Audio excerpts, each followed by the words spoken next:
Самые дорогие подписчики, я сейчас читала в одном этом мудрец. Мудрец, он сидел, как я, сидел на скамейке, и подошел свежий воздух. И к ним подошел один это парень, ну, юноша, говорит, а что за люди в этом городе живут? А он говорит, ты город, который ушел оттуда, какие люди там это живут? Он говорит, там злые люди живут. А он говорит, а здесь тоже это встретишь такие люди. А потом, через несколько минут, несколько времени, и подошел другой юнош. Спрашивает у этого мудрого человека. Извините, пожалуйста, в этом городе какие люди живут? Он говорит, спрашивает это юноша, другой человек, который подошел к нему. Оттуда, города, который ты это ушел, какие люди там жили? Он говорит, там гостеприимные люди, отзывчивые эти люди, не успела с ним привыкать, с ними дружить, и уехал туда. Он ответил, что здесь встретишь такие люди.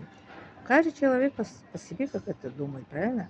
По себе как думает, по себе как воспринимает, как он откуда шел, как там был с людьми, и куда приезжает, там тоже будет такими с людьми. Он как это... У нас все это внутри мира у нас все как это... Как же есть это говорят, человек это видит другой человека в свои отражения. Да, мы видим свое отражение на другого человека. Если мы хорошие, встретим хорошими людьми. Если мы не хорошие, не встретим хорошими людьми. Как у нас есть пословица, из одной руки это звук и голос не идет. Поэтому, если человек хороший, он сам или она встретится с хорошими людьми. Поэтому это не зависит от того, что мы, если там злые, мы поедем в другом месте, там это хорошие люди это ждут нас. Как же есть русские пословица, хорошо там, где нас нету, до туда вот доберемся.